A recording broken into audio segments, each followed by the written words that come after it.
Sinner sets up Alcaraz clash in Italian Open final in front of a packed home crowd at the Foro Italico.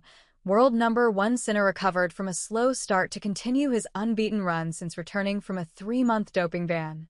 Jannik Sinner fought back from a set down to beat Tommy Paul 1-6, 6-0, 6-3 on Friday and book his place in the Italian Open final, setting up a mouth-watering clash with Carlos Alcaraz.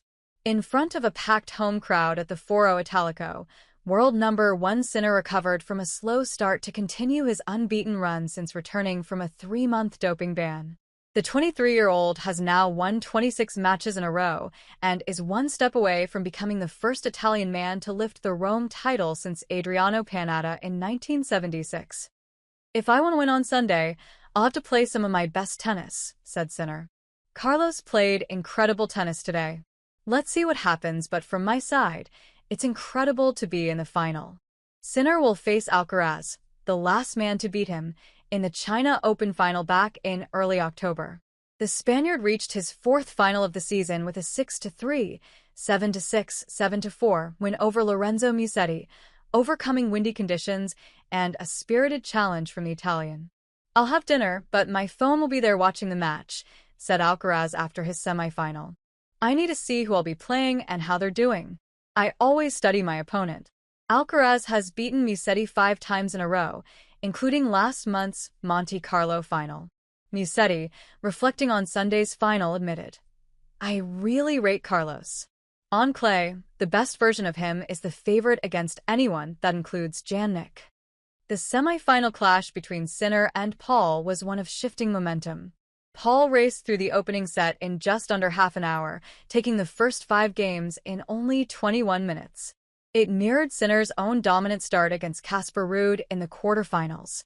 It was the first time Sinner had dropped a set 6-1 since his U.S. Open quarterfinal against Daniil Medvedev, a match he ultimately won on his way to his 2nd Grand Slam title. But any concerns about his form were short-lived. From a shadow of his usual self, Sinner suddenly clicked into gear, powering deep shots to pin Paul back and firing his first aces of the match. He took the second set to love, flipping the match on its head. Paul, now the one struggling, managed just 12 points in the second set.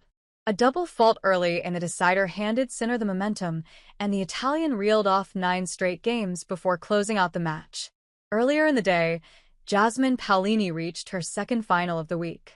Having already booked a place in the women's singles final, she advanced to the doubles final alongside compatriot Sara Errani. The reigning champions will face Veronika Kudermetova and Elise Mertens on Sunday. Paolini could already be a singles champion by then. She will face Coco Gauff in Saturday's final, bidding to win her 2nd WTA 1000 title at the age of 29 and become the first Italian woman to triumph in Rome since Raffaella Reggi in 1985.